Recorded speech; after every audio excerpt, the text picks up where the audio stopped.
Good Up is our space to talk about those experiences in life we didn't know we all had in common. We're the after work happy hour conversation with your best friend. You good up bad, like, hello. The place where you bring up the hard parts of life, the ones that made you laugh, and the things that made you who you are. Because who said becoming good up wasn't a little bit uncomfortable?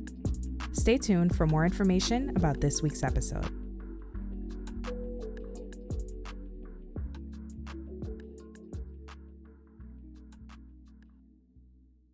Hey, beautiful people, and welcome back to another episode of the Good Up podcast. I am excited to be back. For those of you who know, because you've been on my Instagram story, Deidre and I are coming back off of essentially what is the first failed recording of the entire season. We had such a rough day trying to record yesterday.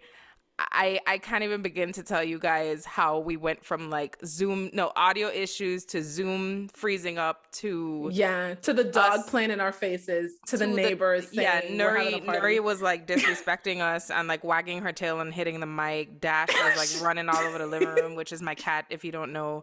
What else? We kind of got off topic. We couldn't even stick to the topic. And then my neighbors decided all over the place. Yeah, my neighbors decided to have the loudest baby shower I have ever heard in my life. And it like kicked off during the episode. Like the tuba player just like ripped into the episode. Yeah. And we were like, it wasn't even a DJ. They had like a band, like a mariachi band in the backyard. Band. And it went on, Deidre, I promise you, it went on until at least 3 a.m. I wouldn't know because I fell asleep after a while to the sounds of this tuba player who was very dedicated to his craft. Get into lower brass. You're not gonna play with lower brass. Come on. And you know, this is a musician, podcast. Deidre and I are former musicians. Yes. We appreciate I rep the lower arts. brass section. Okay, Right, I'm a former trombonist. You're not gonna play in the lower brass section. Listen. I appreciate the arts, but they did not allow us to do what we needed to do yesterday. The only thing that was missing was our third co-host, the ice cream truck.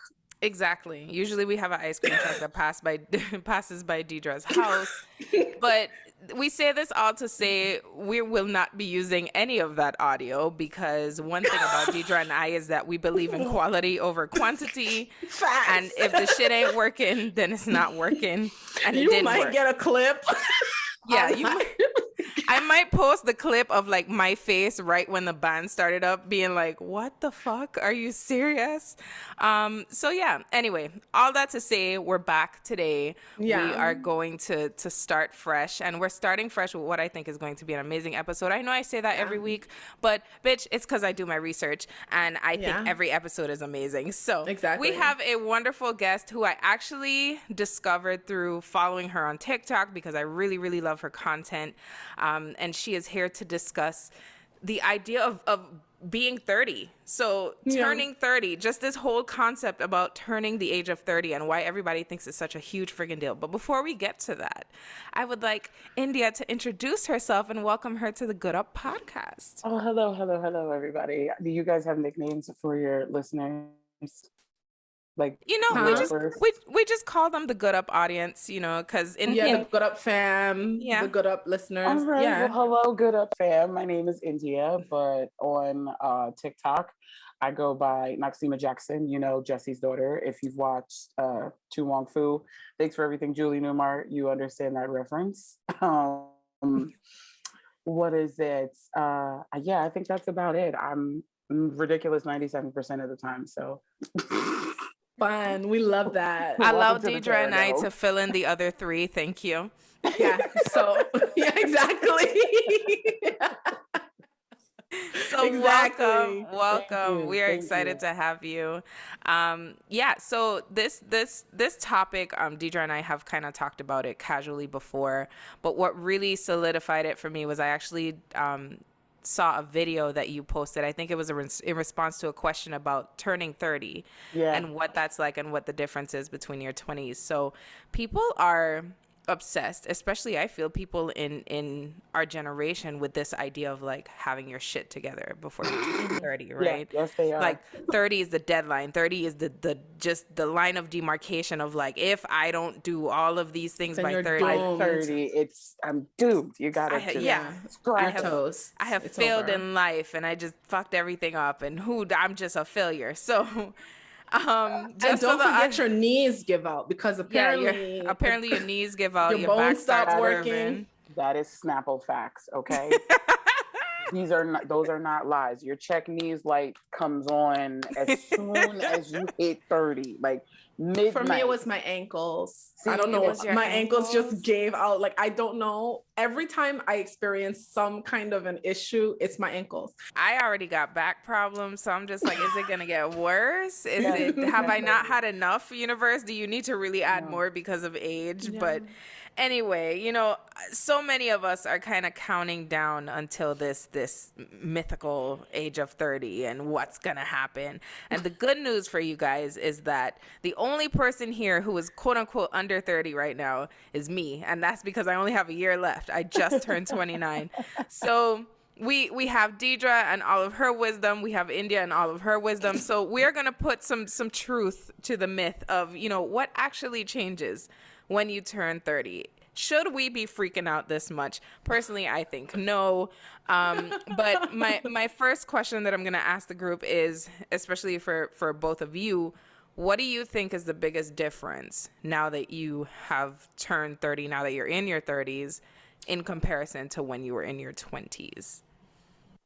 You know my favorite word, hashtag discernment. Okay? that's discernment. Discernment. Listen. That hit me in my shondo. Yes, ma'am. Keep going. I don't even think red flags have a chance to turn red before your discernment says that's a waste of your time. And let me tell you what goes out with the bathwater is the baby over here. Okay? I just be chucking them because everything has to go. We'll start over. It's fine. I don't know if you guys follow the guy on TikTok, red flags everywhere. Right? You'll have like the sandwich meat in the fridge. You really want to make this turkey sandwich, and you can't tell if the meat is like, you're like, if it's just like, is it a little sour? Am I going crazy? Does that smell bad, or is my breath smelly? Like, which one? I just toss it in the like right. Back in the day, right? In those situations, I would give it just a bit more of a sniff. Mm-hmm. Now, if the packaging just feels a little too loose, it's going in the trash. Like, and this is not, and I'm not being literal. I'm talking about whatever situations come my way. If it just feels, if my stomach just does the tiniest little of it's going in the trash. That is actually one of those things where it kind of like, as soon as I hit 30, that didn't hit. But I say once I got to like 32, I was like, oh no, it's ghetto here. I'm not doing this. Mm-hmm. Yeah. I like to tell people that as soon as I see somebody makes the proverbial or a literal, if you make 2 suspect lefts, I'm out. So like if you're in the car and somebody's like, no, you just gotta make these 2 lefts and we right there and we still not there after them 2 lefts, I'm good. I'm done. I'm not doing just this. let me out here. I already got my Uber. It's right behind us. I gotta Did you use Google Maps? Like there's no reason for you to be lost. So why are you doing this? None whatsoever. Yeah. None whatsoever. That bullshit meter, and I am right. I am on the cusp and it's already on. It's like, what did you just say to me? Mm-hmm. Okay. Yeah. It's very getting closer to your 30s, or just wisdom, right? It's so absolute. In my early 20s, I think that I gave people the benefit of the doubt so much more often. I gave situations the benefit of the doubt. You see the potential. Now you've kind of seen how the scenarios play out, right? So you're like, oh, absolutely not. Absolutely. With jobs. I'm not playing Build-A-Bear with a man, with a job, with friendships, anything. No. Say it. I'm not doing it. I'm not doing that. No, man. No. And I think it's that realization that like I literally don't have time for this. And maybe it goes back to what y'all were saying earlier about your knees. Like, bitch, my knees hurt. I don't have time for this. Like, my coworkers think that I'm kidding when I say things like that, but I'll be dead serious with them. Right, I work with a lot. First of all, the Gen Zers can't understand half of what I'm saying. That's fine, right? That's already frustrating. I'll take it. But I have real problems, honey. My knees hurt. The random muscle in my side back hurts. I really like hanging out with my kid. Y'all ain't gonna play in my face. I had to tell my manager the other day because he's a hard worker and he's still very much committed to that way that they poured into us when we were growing up, that you must work and never stop working. And so he wasn't feeling well the other day and he was visibly like unwell. And I was like, Papa, like, you need to take the rest of the day and go home. He's like, I can't do that. I'm the manager. I said, and you know what is, you're the manager. You can do whatever the fuck you want. Go home. First of all, you love to remind people that you're in charge, but the moment you actually have the opportunity to do what you want, you're not going to do it. But further to that, I'm not going to name the company I work for because some of y'all are crazy. But in any case, I work for I'm pretty sure it's a $1 billion company. At the very least, they're a multi-million-dollar company, but I'm pretty sure they're on the billions. Okay. This company is global. I said, you know what they're going to do if you drop dead? They're going to post that they need a new manager in Hoboken. That's all they're going to do. We are at that age now where we're really, really starting to like realize like, okay, all of these goals that you have, who are they really for? Because right. Yeah, these people that you are trying to work so hard for, these relationships that you're trying to pour all of yourself into, these people will move on at the drop of a dime. So quality, like we learned yesterday, quality matters. That's the theme of the week. So I mean, besides that like attitude of just like, oh, I'm out if this shit's not working. Like, what else have you seen in terms of differences between maybe your early 20s and now? I will say my level of unbothered has gotten to platinum status at this point. Because, you know, in your 20s, because my little brother and my little cousin are 10 years younger than me. So I tell them all the time, like, when you're in your 20s, you just vibrate energy. You feel like you gotta go, you gotta move, you gotta do this, you gotta do that. And as soon as I got close to like 28, I was like, I would like to sit still for a little bit. Right. I'm tired. Like, I don't know about y'all, but I partied hard in college. Yeah. By the time I got to my late 20s, I was like, all right, I've done all of this. So the drinking age in the Virgin Islands is 18. So we start pretty early. I was in a club at 16, honey. I was drinking at family parties. You know how we get. Like, you want some beer? You want some wine? Here you go. Have some wine. Yeah. It's a party. So once I got to my 30s, I was like, yeah, I'm chilling. I don't feel the need to still be outside past 9:30. I might on occasion when I'm feeling spicy, but that's why I love that she said 9:30 because as soon as the sun sets, I'll be in this house. No, because the only time you're gonna catch me outside at night is if I had to work late. That's it. And I'll be scurrying my ass to the house. Because what is there to do at night that I can't do during the day? Because if you argue drink, that's what brunch is for. If you argue dance, that's what a day party is for. If you argue a booty call, why is that man only allowed at my house at night? We grown. Now see about but further that, to that, if he coming to me, it's happening in my bed. It's happening in my house. Right. Exactly, and then you're leaving because I want to starfish in my bed. Thank you. Thank you for your services, but leave. You can go. Yeah. Exactly. And now I don't even like them enough for that. Like, I am like part of the homebody society. I am too, which is hilarious because I'm engaged now. And I used to joke around with my friends, like, well, if a man wants to find me, he's gonna have to find me in my house. And that's exactly what this man did in the middle of the damn pandemic. So they can't tell me I was wrong. But that's you were right the best the whole part. time. That's the best part about finding a life partner is that you don't have to leave the house anymore because you just look at them, they look at you, you be like, yo, I don't feel like doing nothing today. They'd be like, me either. Right. Love. That's cute. Like, you want to come over and take a nap? Yes. All right. I'll see you when you get here. Why can't I find those? I always find the people who still want to be in their 20s, and these dudes be in their 30s and 40s and they still operating like they in their 20s. And I'm like, why? Are you not tired? Why? Your knees don't hurt, my dude? It's because once they get to their 30s and 40s, that's when they finally start realizing how to have sex properly because they weren't doing it properly in their 20s. Yes, because so then they want to start doing it more because now they know what they're doing in their 30s and 40s. It's allegedly. Just so annoying. And they just be all over the place. And and they just want to be in everybody's faces and they want to talk all the time and they want to be outside. I'll never forget last summer, and this was on Juneteenth.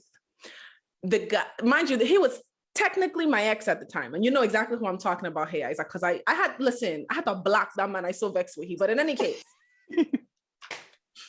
he was in town. He had a case for one of his clients. He was in town. Okay, bet we're gonna hang out. Dylan goes and hangs out with his bestie, right?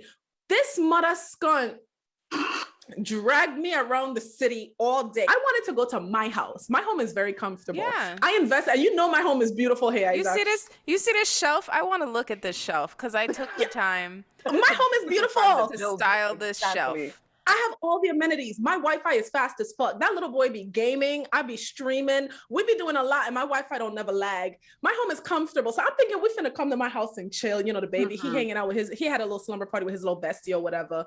It didn't stop there. He's like, oh, well, let's just go get something to eat and let's go to my hotel. He wanted to go to his hotel. Fine. So I packed a little bag. We went to this pizza place that I love. We go to his hotel. We're watching a movie. We're eating. Let's go to the rooftop lounge. And I'm like, we're already here. What do you mean? I just want to lay out. This is our destination, sir. No connections. Let's just stay. And I'm thinking, nigga, you in your mid-40s. How are you not exhausted? Like, did you take some ginkgo biloba before this? Like, what's going on? How are you still alive after all of that? Like, how would you have survived had you not been there? It's been almost a year and I'm still recovering from that one day. That's what being in your 30s is like. No, that really is the moral of the story, is that like not only do I not have the energy for this shit, but logically, if I'm paying $1,300+ a month for rent, right? Why would I leave my house? I got everything that I need in my house. I'm investing in this space. So let's get the most out of my paycheck and let's stay home. You can come over. I'm not leaving my house. Like, anyway. It's to the point where my groceries get delivered. Okay. I ain't going I don't do none of that shit. If it could be dropped off on that porch, honey, it's getting dropped off on that porch. Listen, I'll go for essentials, but if we got to do like heavy grocery shopping, I'll be like, nah, just give me the list. I'll Instacart it. It's fine. Right. Yeah, period. But I mean, there's a beauty in that. There's a beauty in us realizing like, I like for my life to be this way, and I'm owning that. I feel like early 20s was like me trying to convince myself that I wanted to be about that party life, right? Right. And I was partied out. By the time I got to undergrad, and again, the drinking age in the Virgin Islands is 18, okay? Yeah. I got to undergrad. I remember for my 21st birthday, everybody was like, let's go turn up, you're 21. I was like, girl, Been there, done that. Got a t-shirt. I'm over it. I done this. I'm good. And then, by mid-20s, I think I was in that battle of like, why am I not this party person anymore? And now I'm at the age where I'm like, let's go to brunch. And then let's go take a nap, like a group nap. I love brunch. Oh, I love brunch and day parties so much. Like brunch, everybody thinks brunch is just a millennial thing. It's not even that. Brunch is a thing for people who are advancing towards their 30s and beyond. Okay, right. Brunch is for those of us who know we don't have to. Exactly. Yes, but let me tell y'all something lit, right? So I got pregnant with Dylan. I was very young. I was 22 when I got pregnant with him. And y'all, I thought my life was over. I was like, oh my God, I didn't even get to do all the things that I wanted to do in life. Y'all, I gave birth to like a little 30-something because first of all, the child, he's a homebody. Right now, if I say, Dylan, I'm running to Target, you want to come? No. Like, he does not like leaving the house. But further to that, y'all, that little nigga love brunch. So now you can't tell me none of me and my child going to brunch. This boy loves brunch. I get to have waffles and alcohol in the same at the same time. Like I can twerk and yell A for no reason loudly with my friends, being drunk and belligerent in the middle of the day, and then by 5 o'clock I could go home, take me a delicious nap. And then get up, and I'm just like, I can watch. And you feel fine. Documentary, right? I'm fine. Yeah, I'm rested. And you feel fine.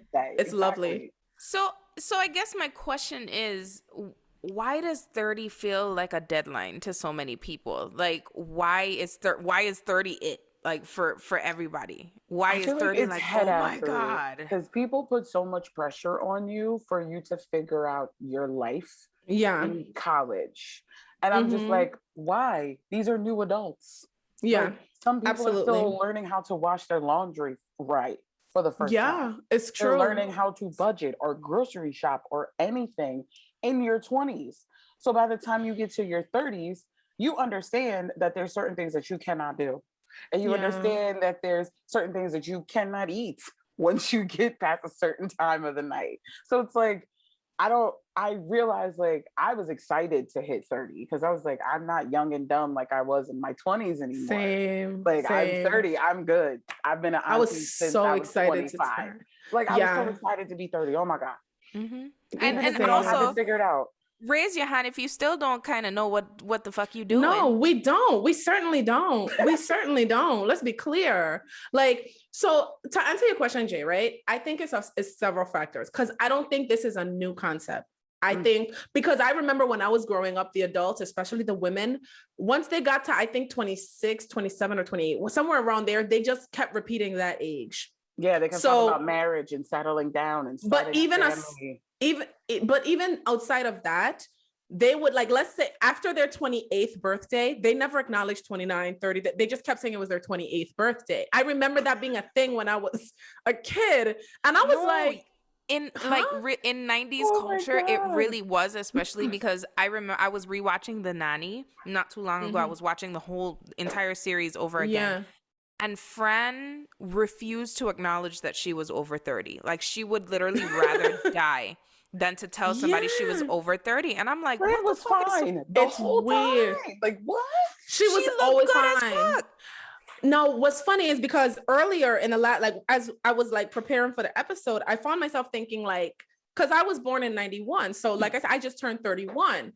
But right now, all the kids who were born in 92, honey, they're all stressing about turning 30. And I found myself like, I don't remember me and my peers having that level of stress when we were turning 30. But then I also realized we turned 30 in the middle of a pandulce. So we were like, bitch, it's great to be alive. Right, you know what I mean? I'm just happy to be here. I'm just happy to be here. I was looking forward to 30. I always look forward to those big milestones. But I will say, and I hate to be that person, I do believe that social media and influencer culture has a lot to do with it.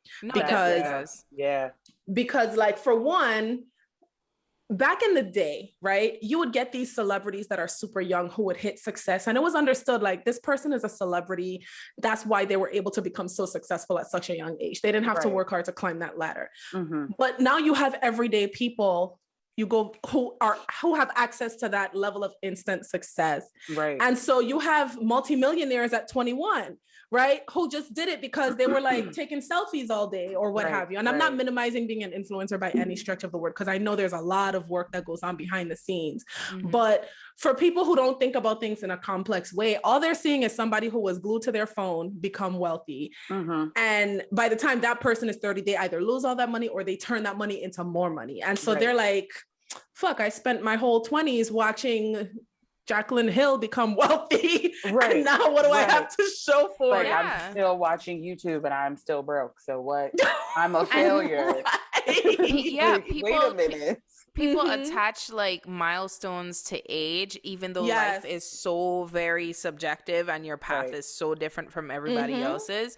But also, like, and it's not even just milestones. You see it in the way that people praise women for quote unquote looking good at their age, right? So you'll see that so much. Yeah, you'll see a celebrity woman turn 40 and everyone's like, can you believe she's 40? And I'm like, she's been fine as fuck since she was like 17. So I don't know why we think that was going to change. Like, Gabrielle Union been fine since Gabrielle Union has been Gabrielle Union. So why do you think she looks exactly the same? Like, she was it's wild. For the Toros, like she's been fine the whole time. The Clovers. My bad. Don't come for me. Don't come for me, Clovers. I'm so sorry. I'll give it to her because, I mean, some people don't age right, okay? It's some people in the world. I'm not going to say their names. Milk. It's fine. Yeah, they go from looking great to out of the blue. Who is that and what are those? Like, They're really out here aging like some unchurned butter. We're not going to talk about it, but like so yes, it is beautiful to see Black women, especially Black women we look up to, age gracefully. But at the same time, I feel like there's this pressure on women to just keep looking youthful and more youthful and more youthful.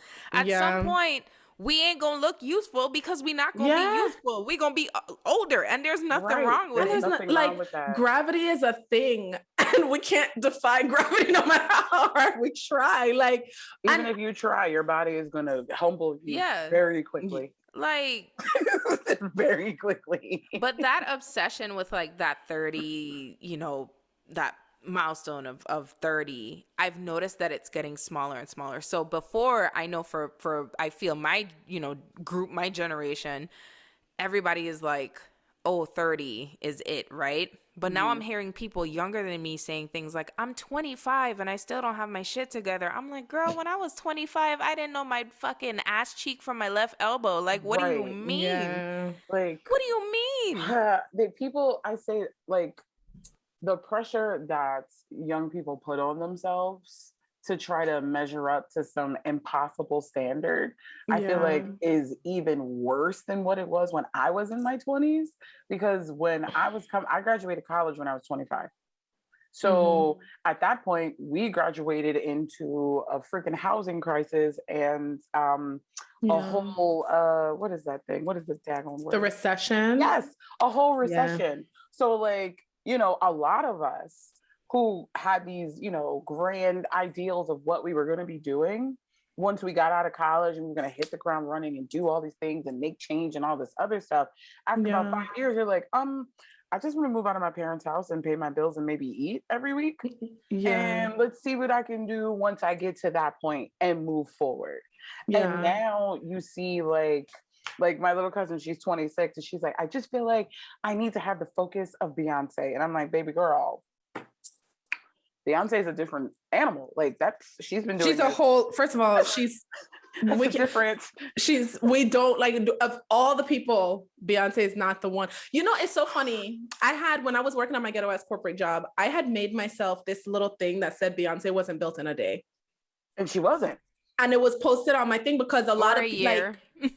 Or 5 or 10 by herself. Exactly. Because she's been a constant work in progress. And I keep reminding people, stop looking at today Beyonce. Go back to when Beyonce and Destiny's Child were still brand new and losing Star Search or what have you. Stop. First of all, and also worry about your damn self. Right. Beyonce didn't get to where she is by comparing herself to others constantly. Right. Did she take inspiration? Absolutely. But Beyonce poured into Beyonce. She focused on her intention and her goals. Why are we not doing the same? You can literally see the change in her album by album. Yeah. It's like literally you got to 4 and she was like, I'm not doing this no more. And then you got Lemonade. We were like, yes. Okay. Yes. And also what I'm talking about. Something important to keep in mind too is that we saw a Beyonce in her 20s evolve to a Beyonce in her 30s evolve to a Beyonce who just in turned her 40. Yes. Exactly. So one of that's one of my favorite things about her, because it's like you accepted her and she was just like, this is who I am. I'm country and this is who I am. I'm very much Houston, Texas, and you're going to accept it one way or another. And I really feel like more women, especially more Black women, we especially need to do that in all spaces. Like I was just having this conversation with my friends the other day, like code switching. I hate that. I cannot stand it. And I tell them I tell people, especially people that are younger than me, I'm like, I don't code switch. This is who I am, whether I'm in a corporate setting or if I'm sitting here at brunch with my girlfriends. Is there different levels of it? Sure.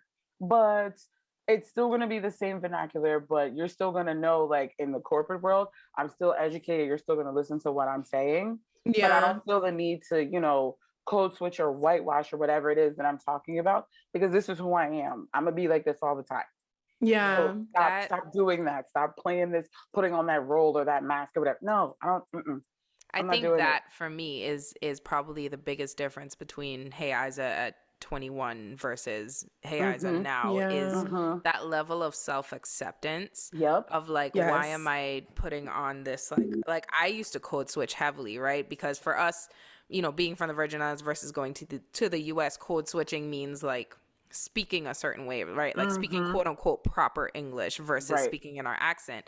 Now I'm somewhere in the middle because I recognize that my dialect is something that's personal to me, and I only share that with people who also speak my dialect, right? Yes. Mm-hmm. So I do, to an extent, code switch, but I feel like as I got older, I kind of stopped trying to be that person of like, I'm absolutely proper and I'm super professional and I have my shit together and Yeah. I have this image of like, and then being a content creator, right? I have this image of like the perfect content creator and I have my, everything's great. I think the pandemic was like, for sure the point of just like, why am I doing any of this shit? Yes. What does it do for me in my life? What is it bringing to me? And wisdom and obviously getting older has a lot to do with that. It's like, do I want to be 35 feeling the same way, working this hard to prove whatever the fuck to prove whoever the what? fuck, like Exactly. Because nobody else has their stuff figured out. nobody. No, Exactly. like literally, even the person who looks like their whole life is perfect on Instagram or Facebook or whatever, like they could be making bomb content, but like their mental health is in the absolute In dump. shambles. And they can't stand themselves, so they have to put on this show to try to make people feel like they're good enough. And it's just like, no, you just have to accept that you're good enough and keep going. I think one of the best things I did for myself was stop caring what other people felt about me. Yeah. And I really had to get to that point where I was just like, no, this is who India is. And this is who we're growing to be. Like, I worked hard to be this India at 37. Right. I have worked my behind off to get to this point, and I'm not doing anything to jeopardize the peace that I've created for myself. And I think that's one of my favorite things as far as my late 30s is concerned, because my early 30s, it was very much like okay, so we need to go to therapy to figure out some of the stuff that was bothering us in our 20s. So let's do that. Let's do that work and unpack that. And then I got to 35 and I'm like, okay, we're at a better place mentally. Cool. But then the pandemic hit, so we're like, maybe we're not in a better place mentally. So let's keep working. Let's keep going. Yeah. And then the thing about that journey is realizing that it's never ending. Because I think at some point, we think, oh, I've done all this work. Everything's great. I'm healed. Oh, honey, no, because more things are gonna It's like you realize you're still going to be existing after you do all that work. You're still going to get on your nerves. Yes. It's the same thing.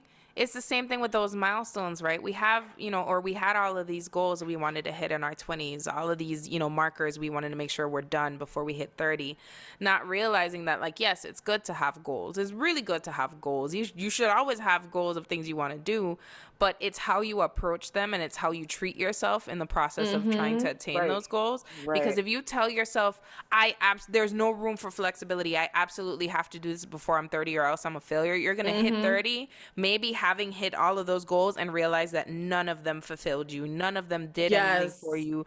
You mentally damaged yourself in the process. Congratulations. Now with that great job and that good salary, you're going to use that shit to spend on therapy, boo-boo. On therapy. Congratulations. And you know what? You know what's funny?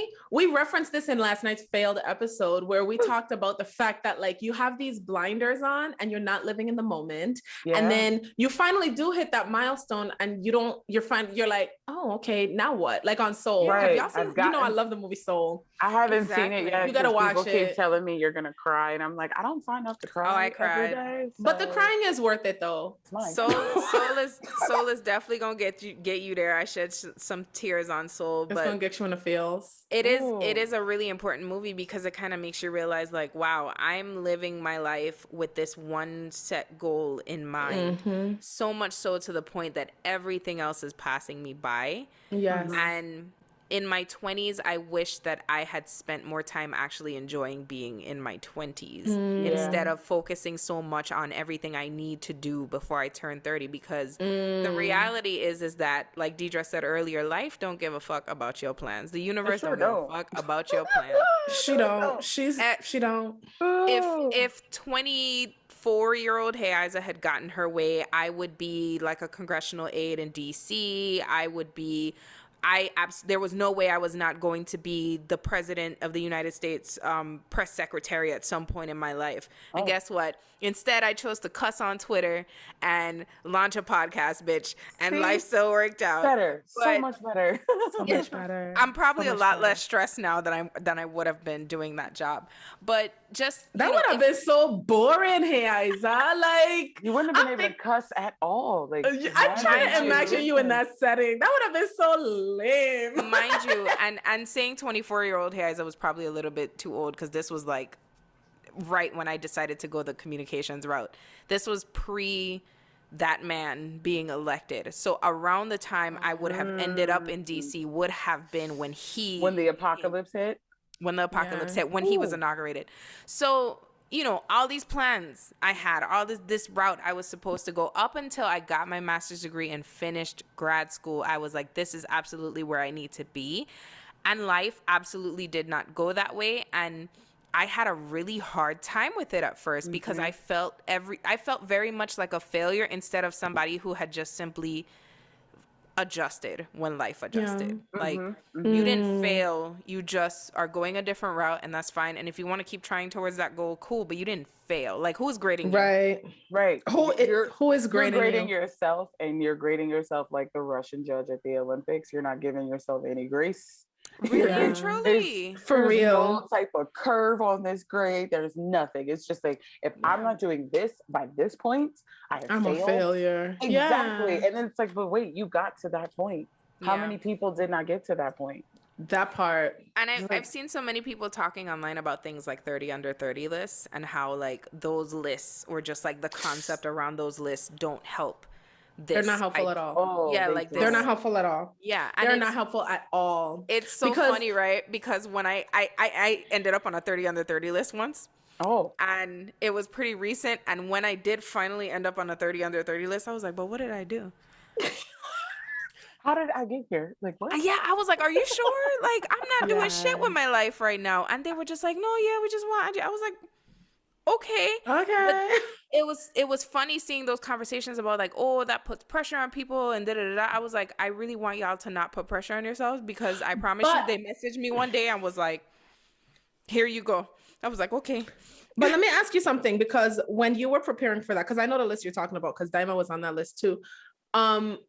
Did you put this pressure on yourself to create the perfect like written piece about yourself? Yes. Yes. There you go. I absolutely did, because not only was I confused on why I was picked, because at the time I didn't feel like I was quote unquote doing anything with my life, right? I also was not okay with my feature not being worthy of a 30 under 30. It needed to be good enough to be. I had already gotten chosen for the list. I was already there, and I still put so much thought into the process of like, and just my feature on the list in general, right? Yeah. So when I see people talk about like the type of pressure that puts on them, like I really want to tell them like, yo, all of this shit is None of it really facade. matters. None of it matters. None of it matters. Fuck all that shit. Not in the least bit. I also think that like my mom is like super old school. So, you know, she had me when she was 19. So she also had like expectations of what she wanted to see for me. So like a lot of the stuff that she didn't get to do because she was a young mom, she's just like, no, I want you to be able to do this and do that and all this other stuff. So I felt like for me, because I was the oldest across the board, like oldest child, oldest grandkid, like I put so much pressure on myself as the oldest. Like I have this standard that I have to meet to. Nobody else was putting that standard on me. But you were putting it on yourself. But I was putting it on myself. And then once I got to 30, I was like, yo, I'm exhausted. I think about what my grandmother was up to at 30, what my mother was up to at 30, and a fraction, they would only dream to be in the position that I'm in at 30. First of all, by the time my mother and my grandmother were 30, they had already had all their children. My grandmother was a mother of 4. By 30, all 4 of her children were already born. By 30, all 3 of my mother's children were already born. And she had already lost my baby brother as an infant. So it's like they were going through certain struggles that I know I would be able to have gotten through, but I'm just grateful that I didn't have to go through some of the struggles that Right. they've gone through. Right. You know what I mean? So I tend to do that when I'm just like being hard on myself. And, you know, hey, Isa knows, I essentially restarted my journey. I took it back. I went back 10 years, picked up where I left off. Okay. And and I was a little upset about it at first, but then I had to stop and say, yo, just being able to do that is a blessing. Right. Just being able to say, fuck the dumb shit. I'm going backwards and I'm starting over. Because essentially I'm not starting over. I'm continuing where I left off. Right. I'm picking with up so where I much left more off. wisdom and preparation and tools that you ever would have had the first time. And taking it so much more seriously. Because let me tell you, in college, girl, I was barely getting by. I was more focused on my job. Okay. And now it's the other way around to where, let me tell you something. As soon as my class schedule exists, I'm hitting up my boss like, hey, baby, you're going to need to take like another day or two off that schedule. And even if I'm not working, like going to school full-time hours, my full-time priority is my education. Right. So right. I gotta go to class. I gotta do my homework. I got a mother. How beautiful is it that you get to choose? Like you get to decide that that's what your life looks like now. And that, again, that's the beauty of being at the age that we are, is that you may not have had that choice in your early 20s, right? You thought, oh, I gotta get all this done because when I turn 30, that's you know, that's gonna be it. Then, you know, I'm gonna be at that age where I can't do anything else. I'm gonna be this, I'm gonna be that. I'm already established. It's like, sure wasn't. Right. The funny thing is, the things that I wanted for myself at 30, like back then, the things that I thought I wanted at 30, now that I'm 30, I'm like, I don't want that shit. Keep them niggas far away from me. Like, I'm in a constant battle with myself about whether or not I'm going to set myself up to be married one day. Like, some days I'm like, I don't want none of them. Some days I'm like, keep them far away from me. Other days I'm like, but it would be nice to have a partner. Listen, I tell people all the time that I met my fiance at the perfect time for me and the perfect time for him. Because we had work that we had to do on ourselves separately. Because if he had met India at 32, she was a psycho. Like, oh no, nobody talked to her. Like, she said nobody talked to her. We don't talk about Bruno. We don't talk about in their early 30s. When I was graduating undergrad, I remember people being like, do you think he's going to propose? Because at the time I was dating my now husband, right? Do you think he's going to propose? Do you think he's going to propose? And I graduated undergrad. I think I turned 24 like right before my undergrad graduation. And everybody was so excited about this idea of my boyfriend potentially proposing like on graduation day. And we didn't end up getting married until I was 28. He had turned 30. We were at such a better place in our lives as people to even get ready for marriage. And now that we're married, again, that clock started ticking, right? Everybody's like, so kids. Children, where the babies at? What's going on with your uterus, girl? Knock, knock, uterus. Where the babies at? So the other day, and I'm relating this back to turning 30, right? The other day, a close, friend of mine made a comment about the fact that I'm 29 and I haven't decided whether or not I want to have kids yet. And she was like, girl, well, you need to decide soon because 30 is right there. And I'm like, does my uterus just shrivel up and die the day I turn 30? God. I'm sorry. Yes, you know. And let me tell you something, because I had this weird obsession with like women's health when I was a teenager. The older you get, the more eggs you're going to produce. So just don't even listen to them people. Like, but fuck them people. Those people have those thoughts because of, again, how we view 30 and how we view age and how we view especially women turning 30. And that part.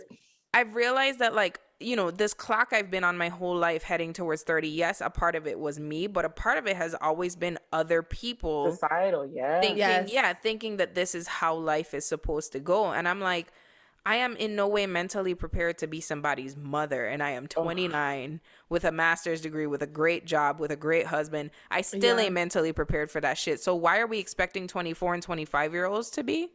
To be figuring this out and be responsible for raising kids. I had this point in my early 30s where I was just like, I want to have kids. And I feel like I should have kids now because I don't know if I'm going to be able to have kids later. And I'm at that point now where I'm just like, oh no, now I'm mentally ready to have kids. Before I knew I wasn't. Yeah, at least I didn't know that until I started through my mental health journey. And I was just like, oh no, I can't bring no kids into this planet yet. Heck no. Yes. Start figuring out what's going on with me first. Yeah. I'm so proud of you for doing that, because you know how many people actually do the opposite and they think having a child is going to make things Going to better. fix them. I had a friend who was like obsessed with getting married by the time she turned 25. Mm-hmm. Right. At 25? At 25. Prefrontal cortex ain't even fully developed, honey. Why you want to do I that? couldn't even balance my checkbook at 25. I grew up cup size at I like still- 27. My titties weren't even where they needed to be at Yo, 25. My titties be tittying. I'm like, wait a minute. Where did these come from? I was like, Don't I get me have started. boobs. Don't get me started, because I recently got remeasured. And it was an emotional experience for me, because I thought I was one size and my boobs was like, bitch, no. Actually, It was an extra couple of numbers and a whole other letter added. Mhm. And there was 3 in this joint. And I was like, are you sure? And the girl was like, yeah, girl. Like, look at this. Like, you see this? Now I feel like I'm buying Kevlar, but that's a whole conversation for That's okay. I never. But still, imagine all that growth, right? Like all the things that we're still discovering, still, realizing about ourselves. Yeah. And is people out here who thought 25 was an appropriate time to get married, girl. Gosh.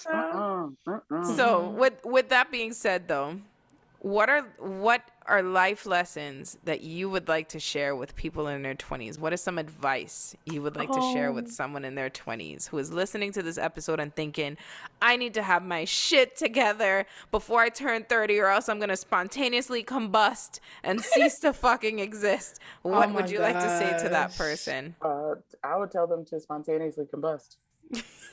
Honestly. Right. Who gonna beat your ass?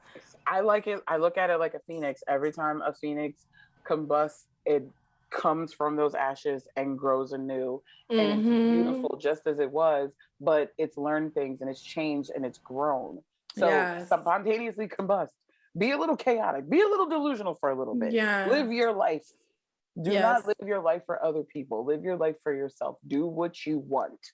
Because once you get to that point where you go to meet your maker or whatever it is that you believe in, I would never want somebody to get to that point where they're like, I should have done X, Y, and Z. I wish I could have done blah, blah, blah, blah, blah. Or I wish I was as free as you. You can be that way. You just have to let yourself do it. Like, do whatever it is that you want to do. If you want to get a tattoo, go get a tattoo. You want to dye your hair a weird color? Go do it. It's your hair. Do it. It's hair. Think really long about that tattoo, though. Yeah. Think placement. Really, placement. Don't get a person's subject name matter. tattooed. Don't do that. Yeah, don't do that. Don't get anything that says like money over bitches, because that's weird in the corporate world. And if it's in a foreign language, talk to someone who speaks that language and make sure that's what get it several actually opinions. says. Catch a packet on your body in Chinese characters. Please do not verify what it says. Are we still doing that? Remember when them Chinese letter tattoos had our elders in a chokehold? Do you remember? I might the Arabic tattoos too. That and the Chinese bang, that stupid stingy ass bang that stayed too high up on the forehead. Oh, just there were choices made in my early 20s where I'm just like, look at what you were doing in your early 20s. Yeah. Yes. Like, you really thought you were gonna have this figured out? Yes. But there was beauty in winging it. So wing it, just think about it. Just think about it a little bit. Just take a couple of beats before you're like, yeah, fuck it, whatever, let's do it. Like, take a couple of minutes. I would say, aside from watch Soul, everybody in your 20s watch Soul. That's number one. Watch Soul. But you already have your shit figured out. You are exactly where you're supposed to be. Life is a journey, and it's not about the destination, it's about the journey.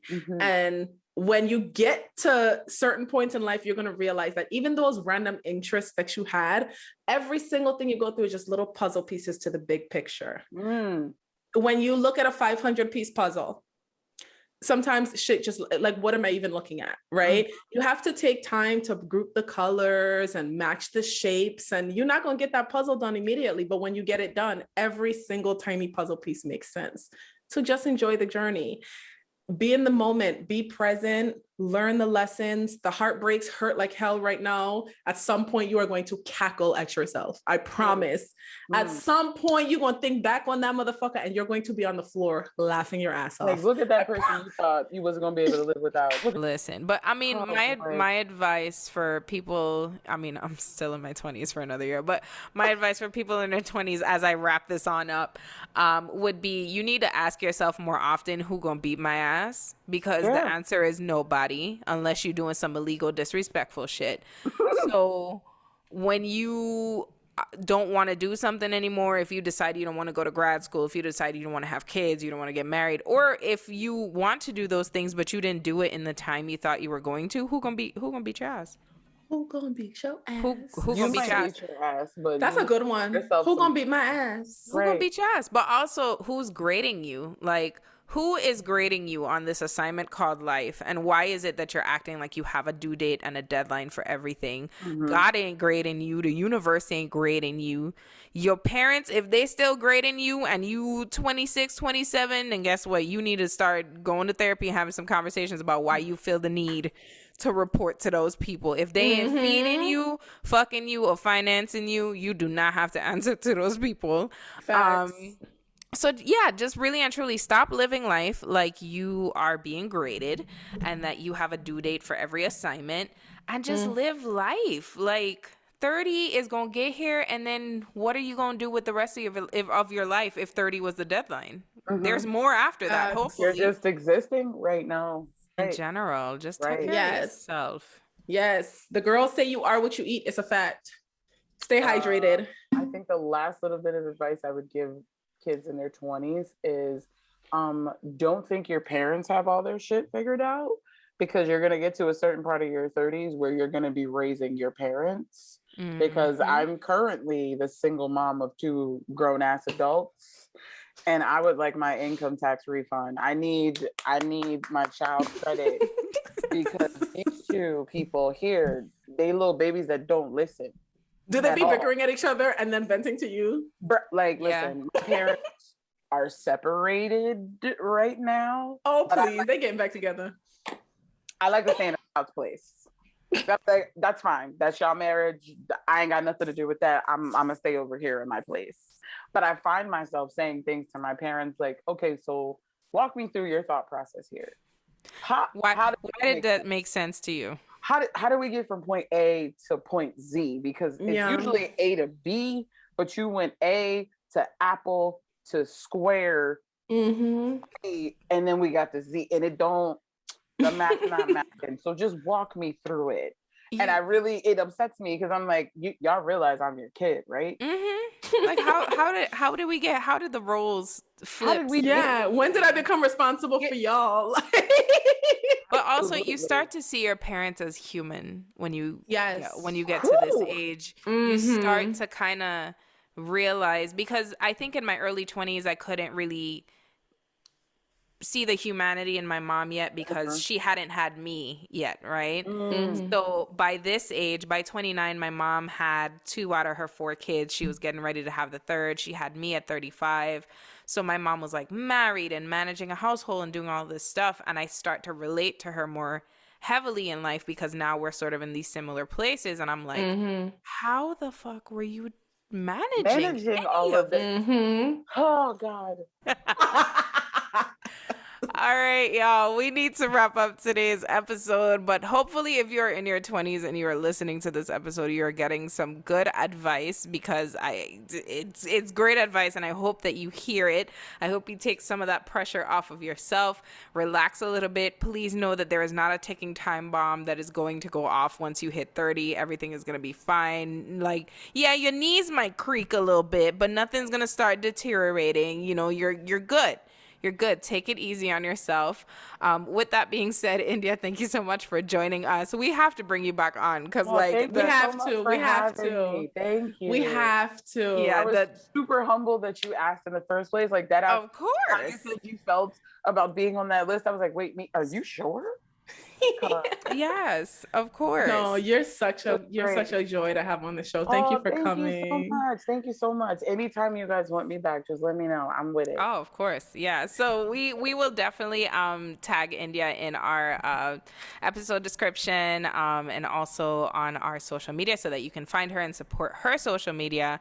And then, of course, we'll be right back next week with another episode. You can tag us at Good Up Pod on all social media platforms. And you can also help to keep the lights on in this bitch by becoming a member of our Good Up VIP section over on Patreon at patreon.com/gooduppodcast.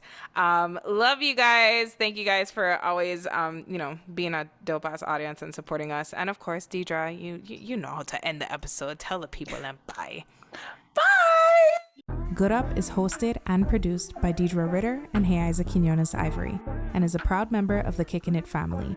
Find us on all social media platforms at Good Up Pod. Use hashtag GoodUpTuesday to continue the conversation and get access to exclusive bonus content at patreon.com/gooduppodcast.